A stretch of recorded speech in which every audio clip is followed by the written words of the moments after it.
할렐루야. 반갑습니다.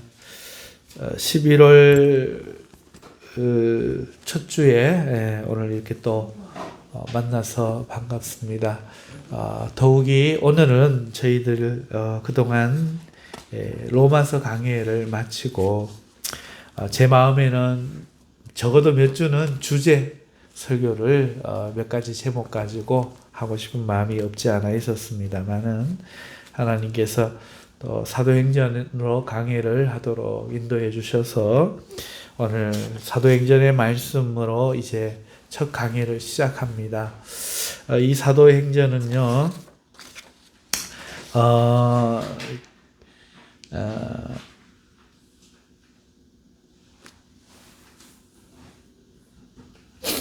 많은 의미에 있어서 바른 이해되지를 못하고 또 자주 설교되지 못하는 그런 본문 중에 하나가 아닌가 싶습니다. 목사님들 중에 사도행전을 또 강의하신 목사님들도 많이 있지만 그러나 제가 제 주관적인 경험상 볼 때에 복음서나 서신서 그리고 구약의 성경에 비해서 강해가 참 적고 설교가 부분적으로만 이루어지는 본문인 것 같아서 제 마음이 안타까워서 제가 강해를 하려고 한번 시도했던 적이 있었습니다. 한 4, 5년 됐을까요? 그런데 그때는 너무 어려웠습니다. 사도행전의 헬라어가 다른 서신서 헬라어보다 어려워요. 그리고 누가복음도 마찬가지이긴 하지만 그래도 사도행전이 훨씬 더 어려워서 제가 그때 알고 있는 헬라어 지식으로는 강의를 펼칠 자신이 없어가지고 그때 하지 못했던 기억이 납니다. 사랑하는 성도 여러분, 하지만 이 사도행전은요, 누가복음과 함께 누가가 쓴 복음서의 연장이라고 할 수 있습니다. 그리고 복음서 다음에 등장하여서 성경의 일을 기록한 그런 성경입니다. 이 성경을 통하여 우리는 이 교회와 그리고 이 성령 세례와 그리고 하나님의 복음의 하나님의 나라의 일을 우리가 알 수 있는데 오늘 이 설교를 통하여서 오늘 우리가 사도행전에 대한 바른 이해 그리고 또 성령 세례에 대한 어떤 정의를 특별히 정확하게 우리가 좀 이해를 하는 시간이 되었으면 좋겠습니다. 그래서 성령으로 세례를 받으라 하는 제목을 정했습니다. 먼저 사도행전은 어떤 성경인가 하는 것에 대해서 잠깐만 말씀을 드리겠습니다. 자, 아까도 말씀드렸지만 누가복음에 이어서 등장하는 사도행전, 요한복음 다음에 순서되어 있지만 누가복음을 쓴 누가가 이제 이어서 데오빌로라는 사람에게 이 사도행전 서신을 쓰고 있는 것이죠. 자, 그렇다면은 누가복음에 쓴 것은 무엇일까요? 오늘 본문에 소개한 것처럼 예수의 행하시고 가르치시고 명하신 것들, 그런 것들을 승천하신 것까지 다 기록해 놓았습니다. 그리고 그 후의 일을 오늘 기록하는 것이지요. 그러니까 복음 그 이유라 이렇게 말씀드릴 수 있습니다. 그리고 또 이 성경 66권이 구성되어 있는 순서상도 복음서 4권 다음에 배치가 되어서 복음서 이해와 뗄 수 없는 관계라는 사실을 우리가 알 수 있습니다. 복음의 이해가 사도행전으로 이어진다 이렇게 말씀드릴 수 있겠습니다. 자, 그리고 그러면서 이거 주제는 뭘까? 하나님과 관련돼서 무엇일까 하면은 사복음서의 주인공은 누구라고 할 수 있을까요? 우리 주 예수님 아니겠습니까? 그러면 사도행전의 주인공이신 하나님은 누구실까요? 바로 성령님이시죠. 그래서 성령의 일을 기록하고 있다. 앞에서는 예수 그리스도에 관한 것을 기록하였고, 오늘 사도행전에서는 성령 하나님의 오늘날 교회의 역사, 사역을 기록하고 있는 책이다. 이렇게 저희들이 보면 되겠습니다. 예수님께서 이 땅에 오셔서 죄에 대해서 우리의 하나님께 우리를 속량하시고 하나님과 우리와의 화목을 이루셨습니다. 전에는 원수지간이고 그랬지만 심판해야 될 대상이었지만 예수님이 자신의 몸을 주셔서 자신의 몸으로 심판을 대신 받으셔서 우리를 속량해 주시고 하나님께 우리를 인도하여 주시는데, 이제는 화친할 수 있는 그런 존재로서 우리를 이렇게 접붙여 주신 것이죠. 예수님을 통해서 말이죠. 자, 예수님은 이제 올라가셨습니다. 승천을 하셨죠. 자, 그리고 이제 성령의 이야기가 펼쳐집니다. 그리고 그 내용은 이 예수님이 이루신 대속의 사역, 다시 말해서 구원을 적용하고 성도들에게 적용하고 그 구원의 소식을 세계 만국에 확장하는 성령의 일을 오늘 이 사도행전이 기록하고 있는 것입니다. 자, 그리고 사도행전이라고 또 이름을 우리가 읽고 있지만 사실은 사도행전이라는 이름은 없습니다.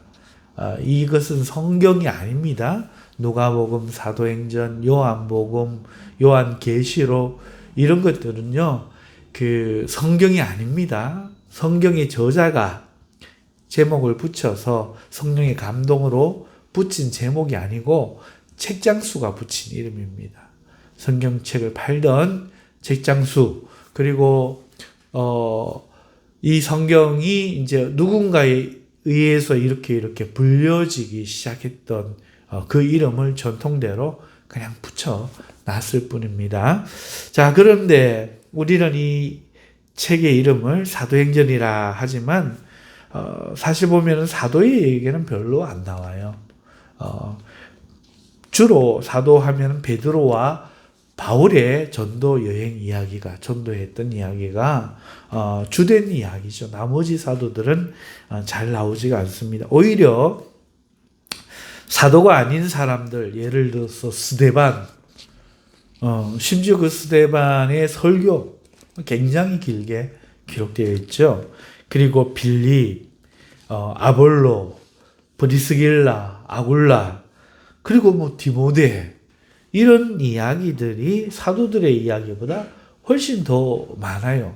그래서 사도행전이라고 했지만 내용에서 보면은 사도행전이라 하기 어렵고, 이런 것들을 볼 때 공통점은 복음과 관련되어 있는 거죠. 바울도, 베드로는 예루살렘 내에, 그리고 고넬료라는 이방인 한 가정 복음을 전파했는 이야기, 그리고 핍박에 의해서 사람들이 퍼지고 안디옥 교회에 갔고, 그 안디옥에서 바나바가 다소에 있는 사울을 불러서 함께 복음을 온 유럽에, 터키와 그 다음에 그리스와 그 다음에 로마, 이탈리아까지 복음을 확장한 그 이야기에 나머지 사람들도 복음을 전한 사람, 스데반도 유대인들에게 복음을 전한 사람, 이런 것들이 공통점이에요. 그러니까 제목이 내용을 특징하는 그런 성격이 있다 할 때에 오히려 사도행전이라고 하기보다는 복음행전이나 성령행전이나 이렇게 이름을 붙이는 게 더 어울리지 않겠는가 싶은 그런 생각이 있습니다. 그래서 오늘 우리가 사도행전이다라는 생각에 매이지 말고 있는 내용 그대로 주님께서 우리에게 명하신 지상 마지막 사명, 가서 제자 삼아라, 복음을 전해라, 내가 너희에게 가르친 것을 그들에게 가르치고 지켜 행하게 하라 하는 이것을 누가 이루시는가? 예수님은 올라가셨고 성령님이 오셔서 하시는 그 이야기다. 이렇게 생각하면 되겠고, 그렇게 전해진 곳에 사람들을 그냥 교회다, 에베소 교회, 서머나 교회, 필라델피아 교회, 이런 식으로 이름을 우리가 지금 말하고 있다, 이렇게 생각하면 되겠습니다.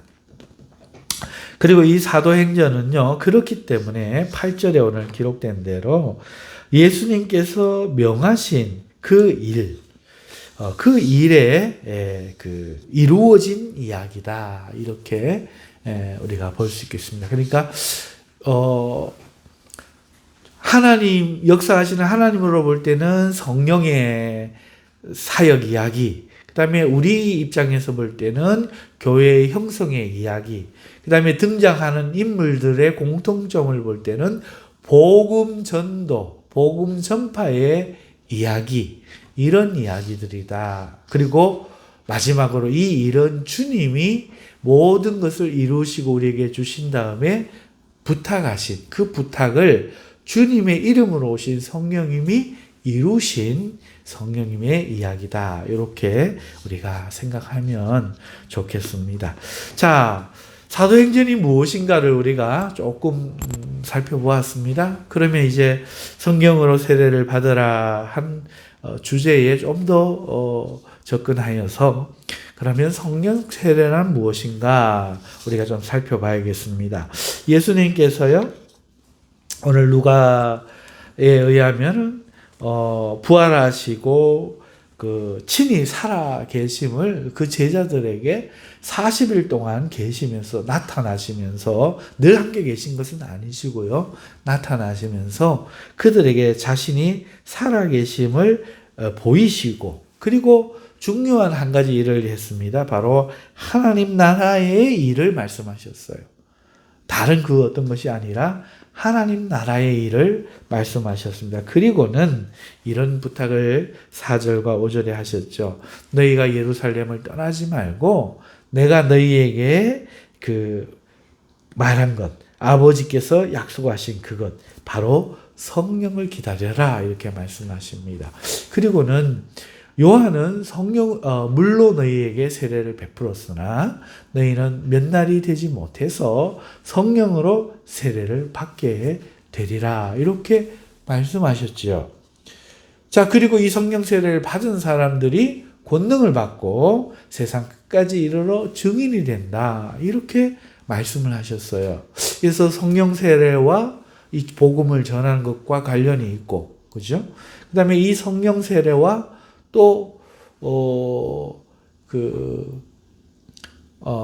교회와 이 복음 전도와 관련이 상당히 있습니다. 그래서 오늘 우리도 성령 세례에 대해서 깊이 생각하고, 나는 성령 세례를 받았는가? 성령 세례란 무엇인가? 이런 생각들을 우리 성도들이 많이 하고, 목사님들도 사도행전은 설교를 하지 않지만 주로 이 성령 세례와 관련되어서 굉장히 많은 설교, 특히 이 주제 하나에 한해서 수천 편, 수만 편의 설교가 있을 정도로 그렇게 많이 설교되는 주제라고 할 수 있습니다. 사랑하는 성도 여러분, 여러분들은 성령 세례를 알고 계십니까? 그리고 성령 세례를 받으셨습니까?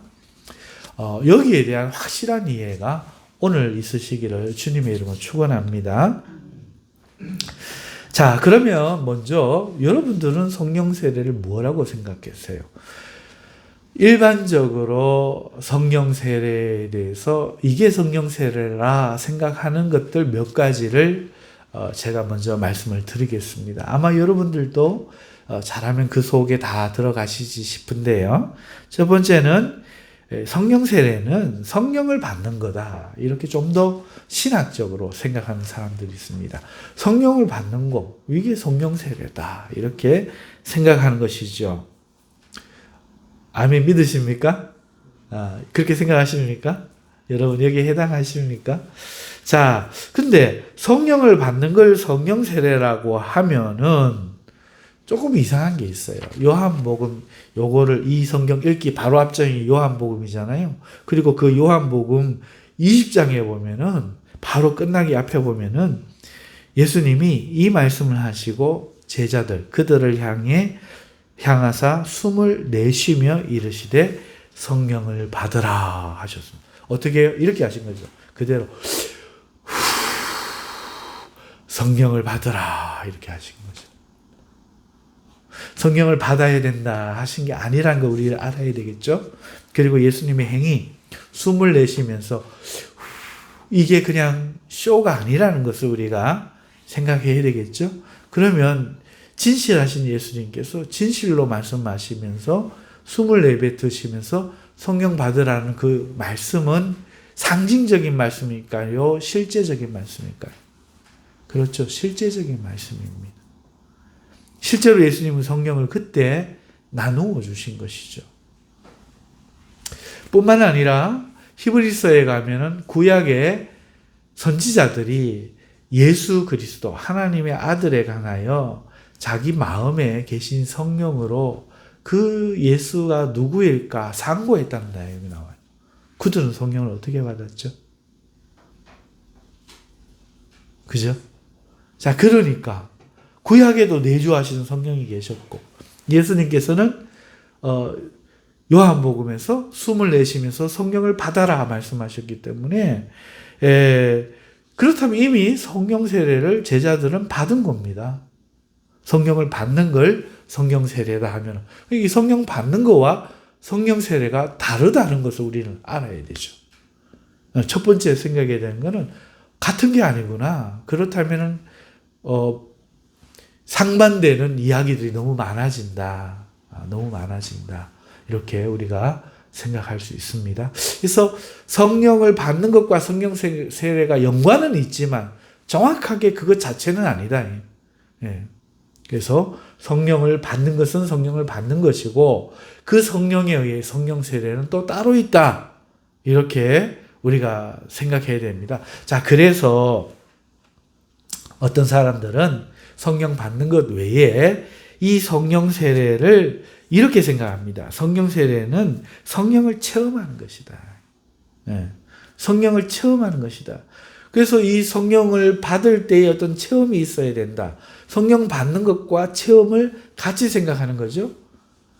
그 중에서 조금 개신교, 특별히 합동 고신 쪽에 속하시는 분들은 이걸 어떻게 생각하는가 하면은, 비둘기 같은 성령, 뭐 이렇게 이야기해서 큰 어떤 그 경험 없이 잔잔하게 성령 받는 사람도 있다.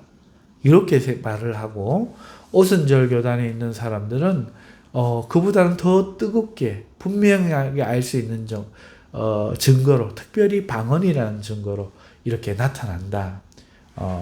그래서, 이 성령 세례는요, 성령을 받을 때의 체험이 있는, 그리고 은사를 받는 거다. 이렇게 말을 합니다. 특별히 오순절 교단에서, 그 순복음 교회죠. 성령 세례의 증거가 방언이라고 합니다. 성령 세례의 증거를 방언이라고 합니다. 그래서 방언을 못하면 구원을 못 받은 거라고 이야기를 합니다. 이것은 잘못된 이야기입니다. 그럼 방언 못한 사람은 다 구원 못 받나요?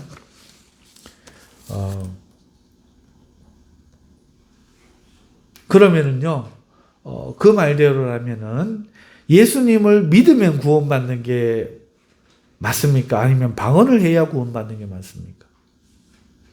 그럼 예수님을 믿는 거는 방언하는 거로 이어지네요. 결국 예수님을 믿으면 구원받는다. 방언을 해야 구원을 받는다. 고로 믿는 것은 방언하는 것이다. 이렇게 3단 논법으로 이어지기 때문에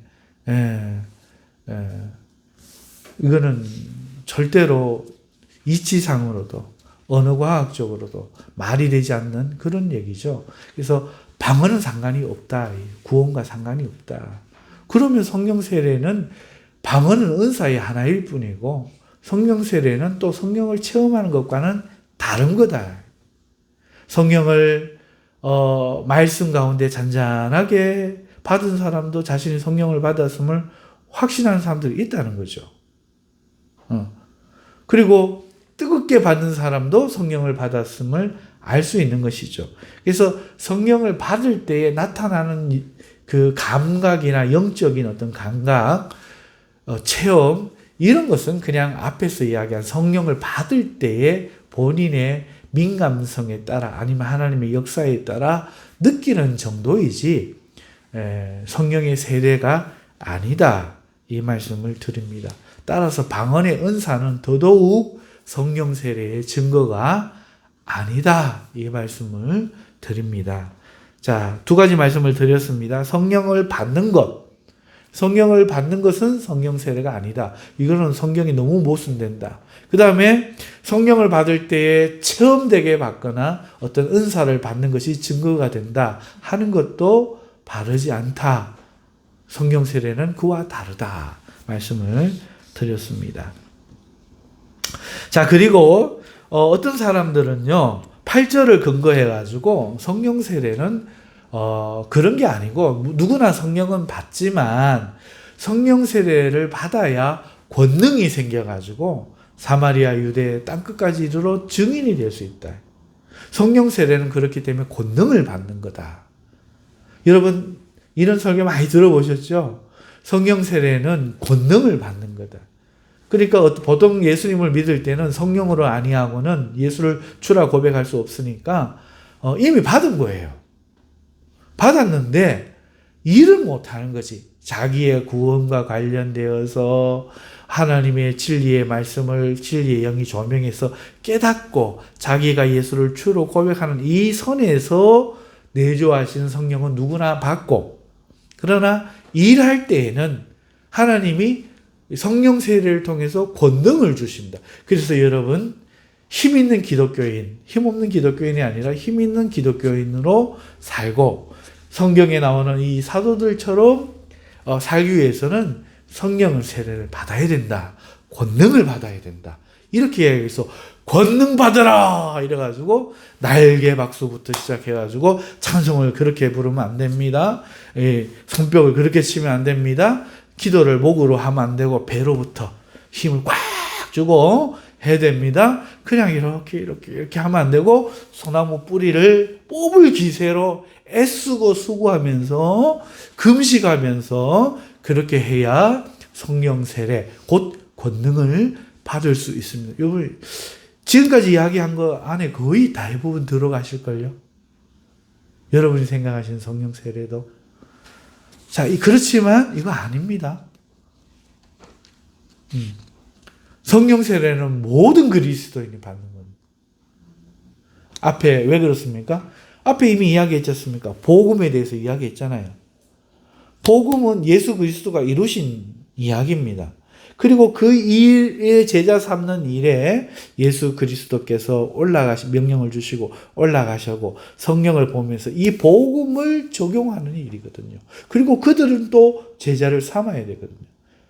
여기에 몇 사람, 12사람만이 아닙니다. 모든 그리스도인들이 다 제자고, 그렇기 때문에 모든 제자는 한 명도 빠짐없이 성령 세례를 성령은 물론 다 받고 성령 세례도 다 받아야 합니다. 그러나 은사는 방언은 다 받는 게 아니기 때문에 성령 세례가 아닌 거고, 체험도 다 다르기 때문에 성령 세례가 아니고, 권능도 다 다르기 때문에 성령 세례가 아닙니다. 이게 논리적으로 명백합니다. 그렇죠? 자, 이 안에 대부분 이해가 들어갈 것 같은데 또 하나가 더 있습니다. 일반적으로 성령 세례를 어떻게 이해하는 사람들이 있는가 하니까 이렇게 이야기합니다. 성령으로 하는 회개. 즉 죄사함의 경험을 성령 세례를 돼. 내가 그냥 예수를 믿었는데 그냥 믿었어. 대충 믿었어. 이게 제 실제 들은 이야기입니다. 제가 모 교회에 다니고 있을 때 같이 그 남전도부에 있던 집사님 한 분이 오래된 모태신앙이 있는데 늘 예수님을 믿었지만 그 집회에 가가지고 성령을 받았답니다. 무슨 일이 있었는가 하니까 집회에 앉아고 이렇게 있는데 저기 앉아서 자기는 평생 예수를 믿었어요. 그런데 목사님이 자기를 쳐다보더니 이러더랍니다. 거기 나와 이리 나와. 동귀신이 들었네. 나와 이러더래요.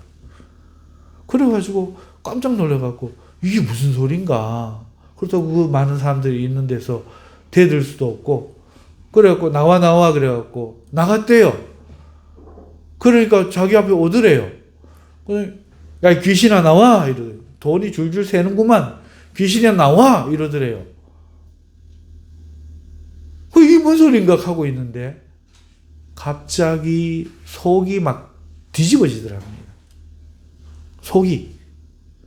자기와는 상관없이 의식은 이게 뭔 소린가 지금 나는 어떻게 해야 되나 이거 뭐 이단인가 막 이런 생각을 목사님이 데리고 가가지고 간 집회에서 그러고 있는데 갑자기 속이 막 뒤집어지고 떼굴떼굴 굴거든. 이성과는 상관없이 떼굴떼굴 뒹굴면서 막 구역질이 나는데 개거품이 막 바글바글 막 나오더래요.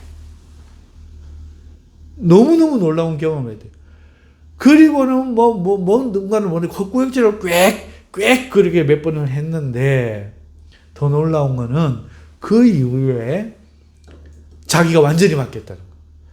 이상하게 뭔가 좀 저거 한 것 같고 신앙생활에 만족이 없고 막 그랬는데 이제는 막 마음이 너무나 기쁘고 이번에 완전히 마음에 미운 게 한 개도 없어요. 저는 교회 가고 남전대 어떤 집사님 보면서 저래갖고 이코고 이러게 했는데 모든 사람이 사랑스럽고 막 교회 일을 막 하고 싶고 전에는 부인 집사님이 교회 가고 늘 기도하거든요. 뭘 기도한다고 저래 집안일을 좀 잘하고 집안이나 그게 복음이지 막 이랬는데 이제는 그런 게 너무너무 사랑스러워 보이고 하나님 나이 너무 큰 여종이구나 싶고 자기 부인을 존경하게 되고 막 이게 이런 변화가 일어나면서 저보고 그래요. 나 집사님 나 막 새로워졌어요. 나 이제 예수를 이제 처음 믿는 것 같아요. 예전에는 믿었는 게 가짜인 것 같아요. 이제야 막 진짜인 것 같아요. 막 이런 이야기를 하면서 자신이 성령 세례를 받았다고 합니다. 그렇지만 여러분 이 말씀을 그대로 믿고는 싶죠. 내용상은 긍정적이고 참 좋지만 믿고는 싶은데 만약에 그렇다면은 사도행전에 이런 내용이 나와요. 바울이 고린도에 갔을 때에 어떤 사람 12명을 만납니다. 주님의 제자라고 기록되어 있어요. 하지만 그들은 주를 믿었지만 성령을 받지는 못했어요. 요한의 세례만 합니다. 바울이 그 사람들을 만나서 너희가 믿을 때 성령을 받았느냐 물으니까 성령이 계심도 못 들었대요. 그래서 그러면 왜 이제 망설이겠느냐 하고 예수의 이름으로 세례를 베풀고 안수하여 기도했더니 성령이 임하신 거예요. 그러자 그들이 방언도 하고 예언도 하고 한 겁니다. 자, 이럴 때 뭐는 안 기록되어 있는가 하니까 회개는 안 기록되어 있어요. 회개하였다가 없어요. 그리고 귀신이 나갔다가 또 없어요. 여러분, 그러므로 그 집사님은 자기의 주관적으로 이게 성령 세례다. 그리고 이와 비슷한 경험을 한 많은 그리스도인들이 있을 거 아닙니까? 너무너무 많습니다, 사실은. 자기 속에 악한 것이 나가고 자기가 변화된 것을 느끼는 그런 그리스도인들은 굉장히 많아요. 이런 사람들이 대부분 이런 생각을 쉽게 하게 됩니다. 주관적으로 성령 세례를 해석하는 것이죠. 하지만 그렇지 못한 사람들은 그러면 성령 세례를 받지 못했는가? 아니에요. 그것은 아니고 그것은 무엇으로 이해를 해야 되는가 하면은 회개되지 않은 죄가 있습니다. 죄인 줄도 모르고. 특별히 삶에서 죄를 깨닫고 서서히 회개해 나가는 사람도 있고 저희 할머니나 이 집사님처럼 한꺼번에 죄를 회개하는 사람도 있고 심지어 예수 그리스도를 믿는다고 하는데 사실은 진짜 믿은 게 아니었죠. 네. 그냥 생각으로 교회 가야 돼. 예수님 믿어. 자기 어머니도 가셨고 자기가 교회 남전도회 그 회장이기도 하고 그래서 그런 체면 때문에 여기서 잘하고도 싶고 상반 이런 이성으로 믿었는 거예요. 실제로 믿어본 적이 없는 거예요. 그 사람은 그렇게 믿다가 성령을 받으면서 성령 받은 적이 없는 거예요. 이성으로 그냥 자기의 의지로 하다가 성령을 받으면서 자기 속에 나타나던 그 귀신의 그 역사가 함께 나가버린 거죠. 이런 경우는 상당히 많습니다. 자, 그래서 이것은 성령 세례가 아닙니다. 죄사함의 어떤 경험, 이것을 성령 세례라고 할 수 없습니다. 성령을 받으면 이런 일도 나타납니다만은 성령 세례는 아니다. 자, 그래서 우리가 성령 세례라고 말하던 모든 것들을 지금 다 일반적인 것들을 언급을 해드렸고 이것은 성령을 받는 일과는 상관이 있어도 성령께서 하시는 일은 맞아도 그리스도인들이 체험하게 되거나 체험 못할 수도 있지만 그럼에도 이건 성령 세례는 아니다. 오히려 이 성령 세례는 복음과 관련돼서 모든 성도들이 다 받는다. 그런 것이다. 이 말씀을 정리해 드리고 갑니다. 자, 그러면 여러분도 성령 세례는 구원받기 위해서는 반드시 받으시는 겁니다. 하나님이 주시는 거거든요. 성령 세례를 받으라는 능동태가 아닙니다. 네가 받아라가 아닙니다. 성령 세례를 받으리라 합니다. 무조건 받는 거예요. 네. 자, 그래서 이제 성령 세례가 그럼 무엇인가를 성경을 들어서 정확하게 제가 그 의미를 밝혀 드리도록 하겠습니다. 그렇다면 본문에서 예수님이 말씀하시는 성령 세례란 무엇인가? 먼저 본문 1절과 2절에서 기록된 것을 보면은 예수님의 하신 일과 그의 가르침과 사도들에게 성령으로 명하신 것과 승천하신 것을 먼저 복음서에서 기록했다는 사실 여기에 다시 언급하고 있어요. 그죠? 성령 세례는 문맥적으로 같은 이야기를 할 땐 같은 이야기 하지 않습니까? 저 이야기 하려고 이야기부터 시작해서 이렇게 가기도 하고, 그죠? 너와 내가 계속 주고받으면서 같은 이야기 합니다. 그런데 정치 이야기했다가 신앙 이야기했다, 내 생일 이야기했다, 학교 이야기했다가 미국 이야기했다가 이러면 상대방이 어떻게 대화를 하겠습니까? 그건 정신 나간 사람이죠. 그렇습니다. 우리 모두는 대화에 일관성이 있습니다. 어느 정도는.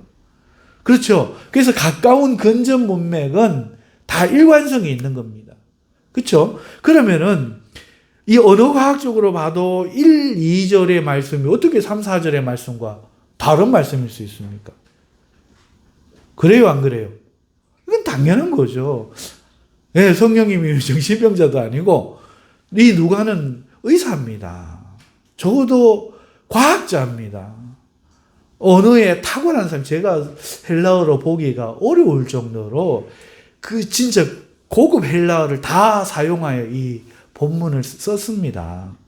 그죠? 쉽게 마가복음 같은 그런 단순 헬라어가 아니에요. 여기 사도행전에 나오는 헬라어는요, 원어민들이 사용하는 그런 표현과 같이 진짜 헬라어 원어민들이 사용하는 우리 기본 문법만 알고는 이해를 할 수 없는 이런 그 고급, 그 당시에 쓰던 내용 그대로 쓴 거예요.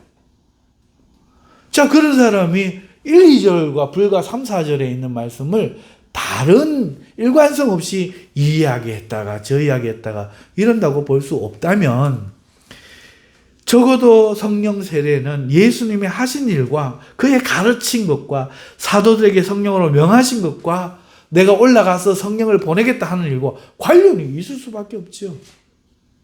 방언과 관련이 있는 게 아니고, 회개와 관련이 있는 게 아니고, 귀신과 관련이 있는 게 아니고, 적어도 이 복음과 관련이 있다.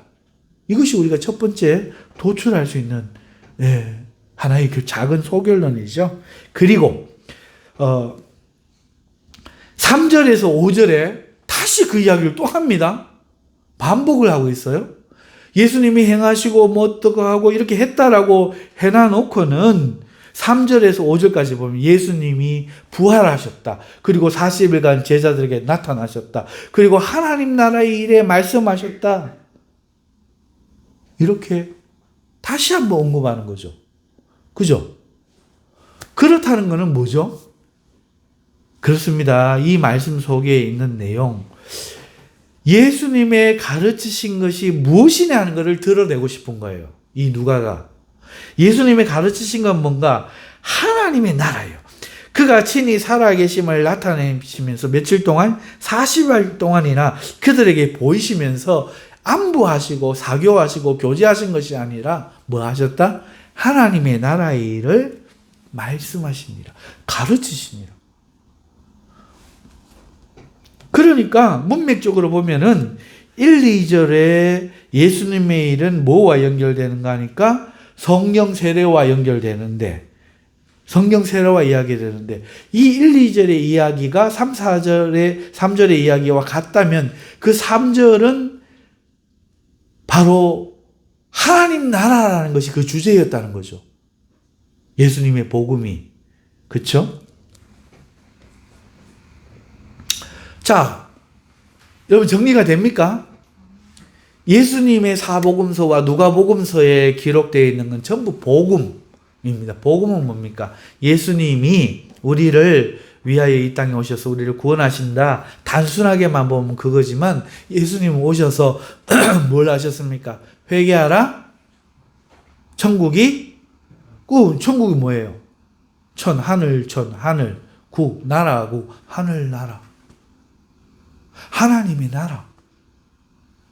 하나님의 나라가 너희 가운데 임했다. 이 이야기를 예수님이 늘 하신 거예요. 이 하나님의 나라를 이루기 위해서 예수님이 우리를 대속하신 거죠. 대속은 이 하나님 나라보다 소주제고, 이게 목적이 아니고 하나님 나라의 회복을 위해서, 하나님 나라를 만들기 위해서 하나님이 예수를 보내셨고 그 보혈의 공로로 백성들을 용서하시고 하나님 백성 삼으시는 이야기가 하나님 나라의 이야기. 맞죠? 네. 이 하나님의 나라, 그러니까 복음, 그 앞에 예수님의 하신 일과 가르침과 사도에게 제자 삼으라고 한 것이 전부 복음과 관련되어 있다면 이 복음의 내용은 바로 하나님 나라였다. 그리고 이 복음이 성령과 관련되어 있다면 하나님 나라도 당연히 성령과 같은 의미를 가진다. 하나님 나라, 성령. 자, 이런 의미를 가진다 하고 여기서 그러면 이번에는 우리가 한 가지만 더 생각하면 됩니다. 두 가지 더 생각하게 되겠노? 하나님 나라란 무엇인가? 그러면 잠깐만 생각해 볼게요. 하나님 나라에 대해서 예수님이 정의하는 가르침을 주셨어요. 마태복음 12장 28절에 하나님 나라의 본질에 관하여 알려줍니다. 뭐라고 이야기하시는가 하면 예수님이 귀신을 쫓아내시고 난 다음에 그러나 내가 하나님의 성령을 힘입어 귀신을 쫓아내는 것이면 하나님 나라가 이미 너희에 임하였느냐. 자, 잘 들어보세요. 맞죠? 지금 예수님 귀신을 쫓아냈어요. 근데 이게 성령을 힘입어서 귀신을 쫓아냈다는 거예요. 그죠? 성령이 귀신을 쫓아낸 거예요. 힘을 주셔서 귀신을 쫓아내게 하신 거예요. 맞죠? 예수님이 하기는 하셨지만 성령을 힘입었다. 성령으로 했다 이거죠.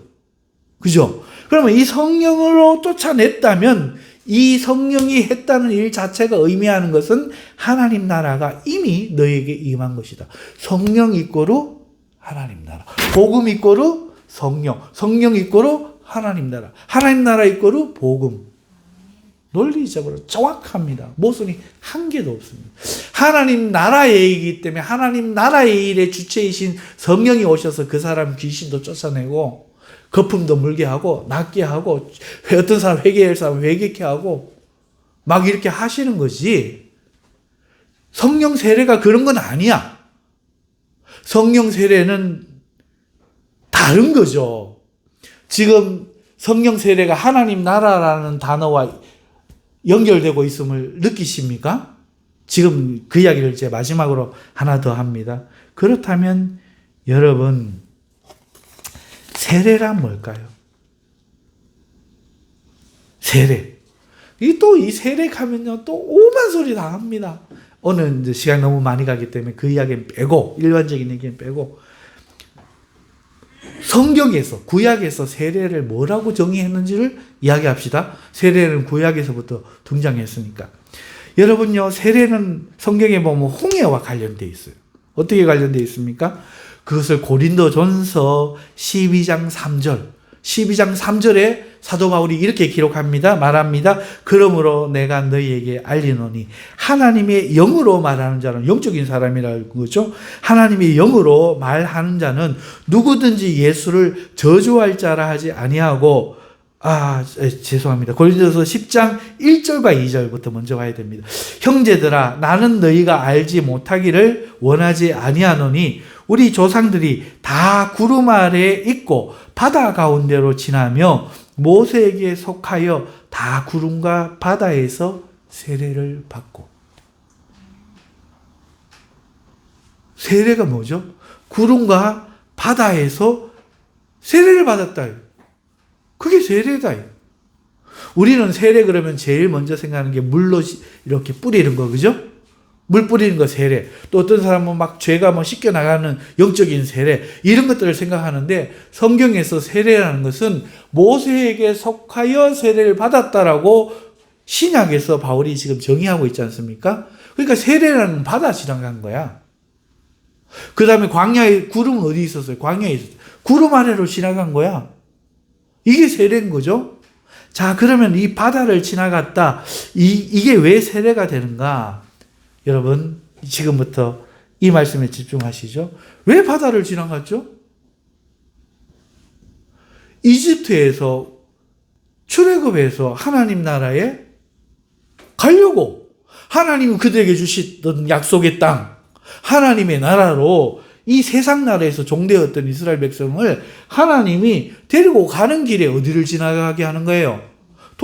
바다 없이 돌아도 가면 되는데 바다로 지나가게 하는 거죠. 그리고 광야를 40년을 거치며 구름 아래로 지나가게 하는 거죠. 자, 그러니까 이 세례라는 것은 하나님께서 세상에서 죄의 종되고 마귀의 종되어 있는 하나님의 백성을 구원하여 그 바다를 건너가는 출애굽의 과정인 거죠. 아멘입니까? 자, 이집트에서, 그러니까 지금까지는 그들은 이집트에서 살았어요. 그런데 이집트에 남아 있으면서 이집트 삶을 안 살 수 있습니까? 그러니까 이집트를 떠나는 행위는 몸이 떠나는 행위도 맞지만 이집트의 삶이 홍해를 건너므로 이제는 죽었다. 이집트의 삶이 끝나버린 거야. 이집트는 세상을 상징하거든요. 이집트의 삶이 홍해를 건너므로 이제는 안 해도 되고 영향도 못 미치고 끝났다. 이제 관계가 없어졌다. 그리고 이제 하나님이 주시고자 하는 땅, 곧 하나님 나라로 들어가는 일만 남았다. 자, 그럼 그 구름 가운데로 지나가는 건 뭐죠? 그렇게 몸이 나왔고 이제 더 강요하는 사람도 없지만 그들의 의식이 늘 애굽을 돌아보는 거야. 몸은 안 돌아보는데 의식이 애굽에서는 이랬는데 그러니까 40년 동안에 하나님이 그들을 시험하시고 1세대들을 다 죽이고 2세들이 건너갔죠. 의식이 그러나 그들 중에는 1세대 중에는 이미 안 죽었지만 의식이 바뀐 여호수아와 갈렙은 살아서 들어갔습니다. 그러니까 의식도 버리는 거죠. 다시 말하면 이집트에 대해서 떠나는 거. 몸도 떠나고 의식과 그 습관과 그것도 떠나고. 그래서 이 하나님의 이 몸과 이 자유를 얻은 몸과 하나님에 의해서 이집트와 상관없이 하나님 나라의 사고로 살아가야 될 생각을 가지고 요단강을 건너서 하나님 나라로 들어가는 걸 세례라고 말하고 있다, 성경이. 그럼 세례는 뭐예요? 성령의 세례는 뭐겠습니까? 그렇죠. 이 일을 성령이 하시는 걸 말하는 거예요. 세상에 연을 못 끊고 그러고 있는, 세상에 부귀를 못 버리고 이러고 있는 사람이 하나님 공장에 불을 내시고 막 몸을 치시고 이래가지고 선부여지요 이러고 은혜 받았대.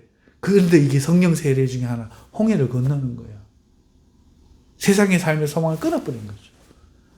그리고는 왔는데 여기 교회 데려다 놓았더니 집사도 받고 장로도 받았어. 근데 생각은 또 세상에 내가 한때 말이야 이러고 막 세상에서는 말이야 내가 똑똑한데 말이야 이 의식이 안 변하고 있는 거야.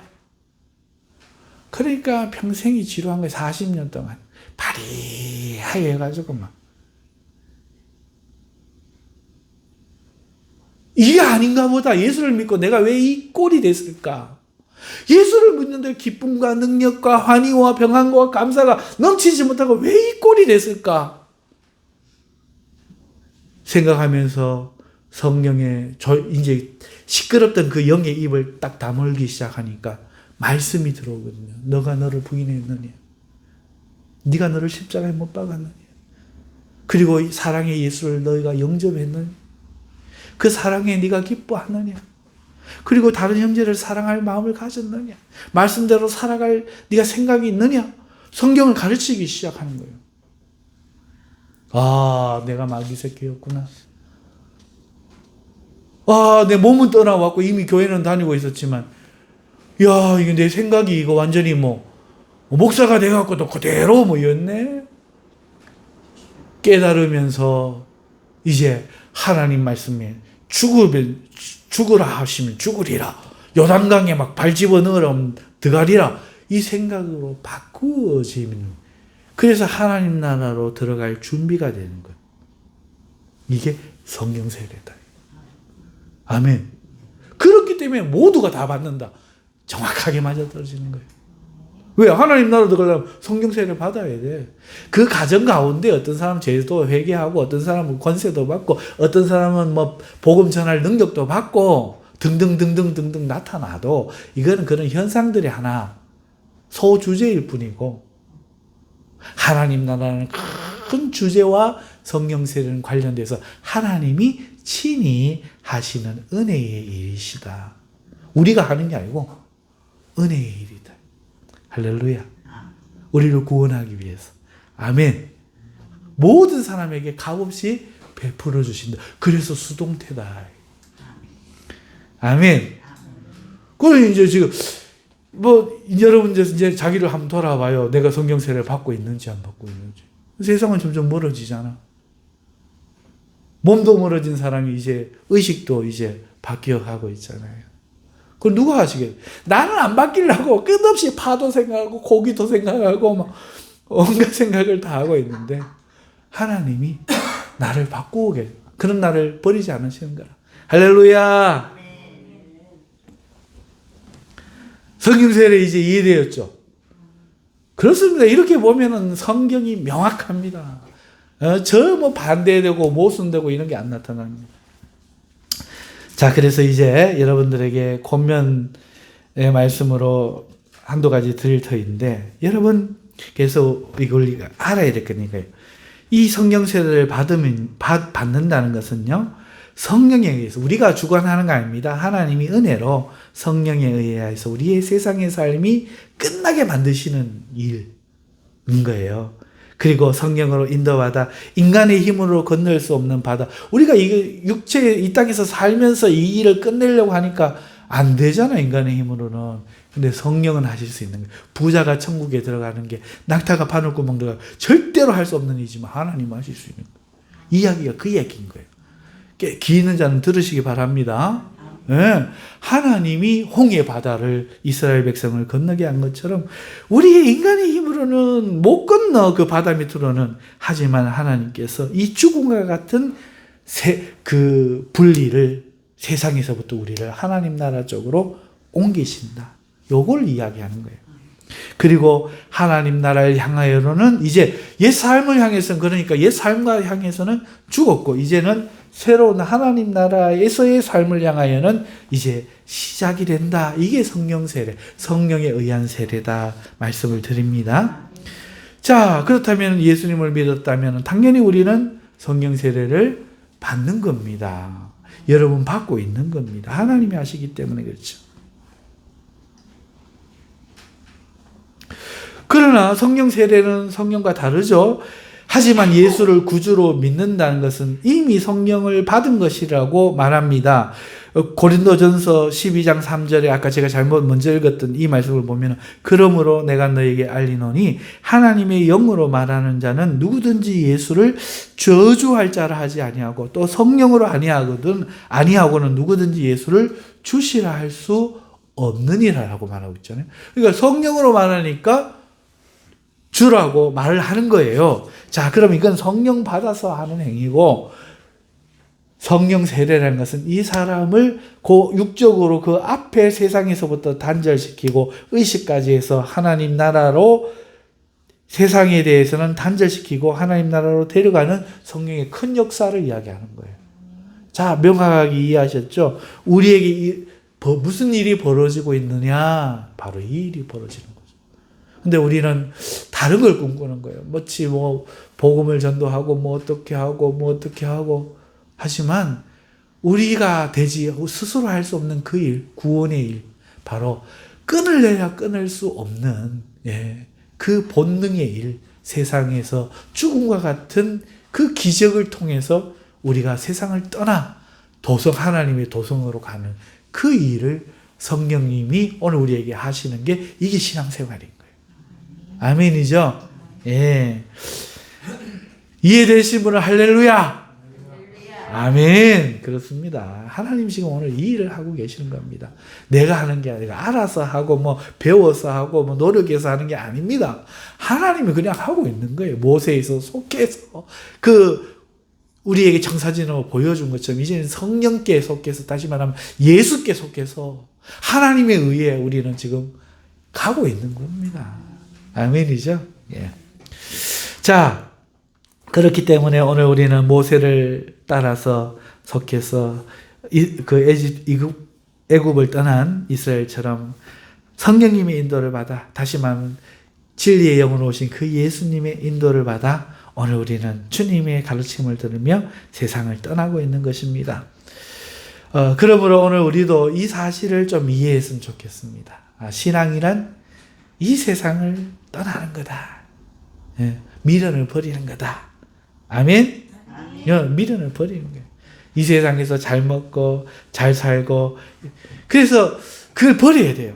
이스라엘 백성들은 출애굽을 하기 위해서 자기의 세상이잖아요. 애굽의 삶을 정리했잖아요. 그들은 자기의 집을 버렸습니다. 땅을 버렸습니다. 애굽인이라는, 그 당시에 애굽은 미국과 같은 강대국이잖아요. 그렇죠? 예. 애굽이라는 사회적 신분도 버렸습니다. 그들은 그리고 거기를 미련 없이 떠난 거죠. 마찬가지로 그리스도인들은 성령에 의해서 이게 되어져 가는 거예요. 세상 사람들이 좋아하는 그런 어떤 출세, 부자가 되는 것, 권력, 쾌락, 이런 걸 매여갖고 못 떠나는 거예요. 이거를 성령님께서 정리시키고 데려가는 거죠. 그래, 이렇게 부질없구나. 이게 아무 소용이 없다. 할렐루야. 이거 경험하시는 사람들 있을 거예요. 그러면 그건 지금 목사님 내 이야기 한다 이렇게 속으로 싶을 거예요. 와, 성경에 저런 게 있었나? 성경이 저렇게 자세하게 말하고 있는데 내가 못 듣고 있는 건가? 그러나 이게 은사인 거예요. 하나님께서 주의 종들을 시켜서 하시는 일이죠. 여러분들이 지금 그 일을 하고 있는 거예요. 정리 안 되는 걸 정리있게 하시는 거죠. 그러나 현실에서 내가 또 버리기도 하는 겁니다. 자, 그들은 자신의 힘으로 건널 수 없는 홍해를 하나님의 바람으로 건넜어요. 여러분, 우리가 원해도요, 세상을 떠나서 이렇게 하나님 나라 가려고 해도요, 우리에게는 홍해같이 우리의 힘으로 할 수 없는 그 어마어마한 어떤 그 생명과 본질에 관한 그 바다가 가로막고 있다고요. 하지만 모세가 그 지팡이를 들어 하나님의 명을 따라 가리킬 때에 바람이 동풍이 불어 바다를 갈라버린 것처럼 오늘 우리가 하나님의 말씀을 들고 그것을 가리키고 예수님이 우리 안에서 진리의 영으로 여기로 가라라고 가르칠 때에 여러분 하나님의 성령의 바람이 불어 우리 세상에 우리가 어쩔 수 없는 그것이 갈라져 버리는 거예요. 아멘. 하나님은 하실 수 있는 거죠. 우리가 하는 게 아닙니다. 우리는 그저 예수님 따라만 가면 되는 거죠. 자, 하지만 안타깝게도 광야 길을 가야 됩니다. 광야 길을 가야 돼요. 예. 거기 광야 길을 가는 동안에 그러나 걱정할 수 필요가 없습니다. 낮엔 구름 기둥, 밤엔 불 기둥으로 우리를 하나님이 인도하시고 보호해주고 계십니다. 그러니까 이걸 믿어야 돼요. 이스라엘 백성은 이거 안 믿고 원망하고 울다가 다 1세대가 죽었잖아요. 그런데 그걸 믿은 여호수아 갈렙, 하나님을 믿은 여호수아 갈렙은 들어갔고 2세대 다 들어갔잖아요. 여러분, 우리가 이 광야 길을 가면서 하나님의 돌봄과 인도 없이는 못 가는 거예요. 내 능력과 지혜로 알아갖고 가려고 하면은 다 끝장나는 거예요. 실수하는 거예요. 이 길은 오직 하나님의 구름이 뜨면 가는 거고, 추워지면 하나님 불기둥 나타나서 우리를 지켜줘야만 사는 거고, 의복과 신발이 닳지 않아야만 갈 수 있는 거고, 물 나올 곳이 아닌 반석이 터져가 물이 나와야 우리가 마실 수 있는 길이고, 예, 막 하늘에서 만나와 메추라기가 내려야 먹을 수 있는 은혜의 길이고요. 예, 하나님 하시는 거예요. 근데 이걸 내가 하겠다고 예수님 믿거든 또 막, 그러니까 이 1세대가 죽는 거야. 다시 말하면 의식이 다 죽어야 돼. 내가가 아니라 하나님이 내 노후 책임진다. 내가 뭐 노후연금 들어놓으면 하나님 그때 갖고 노후연금으로 목사 은퇴하고 살 일화가 아니고, 예수님이 나와 함께 하시고 평생을 쓰셨는데 노후에 먹을 거 안 주시겠냐 이거예요. 아멘. 예. 안 주시면은 순교하라는 얘기니까 순교하면 되잖아. 천국 가는 게 뭐 두려워서. 예. 이미 내 마음 세상을 떠났는데, 이미 저 영원한 나라에 들어가서 그 복된 곳에서 주님 만나고 싶은 마음이 가득한데, 거기에 나를 사랑했던 어머니 할머니도 계시고, 베드로도 만나가 이런저런 얘기 성경 묻고 싶은 것도 많고, 그 엘리야 선지자가 하늘나라에서도 대머리인가 한번 확인해 보고 싶고, 막 그 나라 갖고 새로운 삶을 살 건데 뭐하러 구차하게 구질하게 이 땅의 삶을 돌아보고 안 죽을락 하겠어요. 여러분, 살면 그래도 좋고 죽으면 더 좋고. 아멘. 노후 생활 왜 걱정해? 예수님이 계시는데, 그분이 우리의 목자인데, 그분이 우리를 푸른 초장으로 인도하시는 분이신데 내가 그걸 믿는 거지. 그분을 목자로 두고 내가 푸른 초장을 개간하고 사망의 은침하는 골짜기는 피해가고, 이건가? 성경을 그러면 완전히 거꾸로 하는 거잖아요. 성경에 시어자도 모르는 거예요. 그렇죠? 네, 그렇습니다. 그렇기 때문에 세상의 모든 것을 버리고 이 광야 길을 가는 동안에 은혜로만 가고, 그 이 광야에서 1세대들이 다 죽었던 것처럼, 그 불순종이 의식이었던 것처럼 오늘 불순종하려고 하는 내 마음의 의식, 뭔가 내가 준비를 해야 되고 마련해야 되고 하나님을 믿지 못하는 이런 의식들, 이런 것들이 싸그리 다 씻겨버려 죽어야 돼. 십자가에 못 박아야 돼. 아멘. 그리고 우리는 이제 하나님의 명령을 따라 우리가 할 수 없는 요단강이 흐르는데 들어가라. 예, 말씀을 앞세우고 발을 집어넣었던 그들처럼 갈라져서 갔던 1세대하고 달라. 갈라지지도 않았는데 범람하여 흐르는데 말씀을 의지하고 가는 거야. 우리는 그래서 세상이 감당이 안 되는 거야. 안 될 일도 우리 그리스도인이 하면 돼. 하나님 명령 따라서 하면. 아멘. 그런 일이 벌어지는 거예요. 그래서 오늘 우리는 이 성령의 세례를 받고 있는 것입니다. 이게 신앙생활 전체예요. 이 땅에서의 삶인 거죠. 자, 말씀을 맺습니다. 아직 이 땅에서의 삶의 기대와 소망을 두고 살아가는 사람들이 있습니다. 그것은 그리스도인으로의 부름이 아닌 거죠. 그래서 하나님은요, 그런 그리스도인을 육체적으로 세상에서도 단절시킬 뿐만 아니라 의식적으로도 이 세상에서 단절시키고 우리를 하나님의 명령을 듣고 그 명령에 의해 살아가고 그 사람들이 모여 사는 곳으로 우리를 불러내고 계신 것입니다. 그러나 현실적으로 보면 우리는 이 땅에서 여전히 육체 가운데 살아가고 있습니다. 먹어야 하고 써야 하는 것이죠. 그래서 이게 구분하기 어렵지만 오늘 그래서 우리가 그렇게 일을 하면서 살아가고 있는데 적어도 우리는 무엇을 알아야 되는가? 세상을 버렸기 때문에 우리는 이 만나와 메추라기 같이 기본적인 것을 하나님께 공급받는다는 생각으로 이 세상의 것으로 먹고 살려는 생각은 버려야 되죠. 이 세상에서 야망과 성공을 바라지 않는 겁니다. 세상 부귀와 영화를 꿈꾸지 않는 거죠. 우리는 하나님 나라를 꿈꿉니다. 오직 우리가 일을 하여 돈을 버는 것은요, 기본적인 자신과 가족의 생명을 연장하는 일을 스스로 하는 것이고, 그것도 하나님의 은혜로 보는 것이고, 그리고 나머지 남는 많은 것으로 형제를 돌보고 선을 행하기 위해서 일을 합니다. 그래서 사도 바울 서신에 보면은 선을 행하기 위하여 네가 일을 해라. 그 말씀이 이해가고 정마다 각 재산을 가져와서 팔아서 내놓는 게 이해가 가는 거죠. 교회가 요구하는 게 아니라 그것을 이제는 먹고 사는 이거에 이제 연연하지 않은 사람이 되어버린 거예요. 하나님. 그러니까 이거 갖고 않고 이거 없으면 나 죽는다. 이 세상을 떠난 사람들이라서 이걸 가져오고 내놓는 것이죠. 그렇기에 그리스도인은요, 세상에서 형통하여 잘 되고 흥하고 힘이 있어지는 것을 원하지 않게 되는 것입니다. 오히려 경건을 위하여서 일용할 양식에도 감사하며 그리고 그런 좀 부족한 곳, 약한 곳에 거기에 머무는 것을 오히려 기쁨으로 여기며 이게 내 경건의 조화 이렇게 생각하며 그걸 속상하게 부끄럽게 생각 안 하며 오히려 더 자랑스럽게 여기고 오히려 감사하게 여기고 멋을 안 내고 메이커가 아니라도 오히려 크게 더 감사하고 하나님께 영광을 돌리며 남는 것을 오히려 선을 행하는 것을 기뻐하는 사람이 되는 것입니다. 모두 성령에 의해 이러한 역사가 있으시기를 주님의 이름으로 축원합니다. 이로써 사도행전 첫 번째 강의를 마치도록 하겠습니다. 기도하겠습니다. 하나님 아버지 감사합니다. 복음서와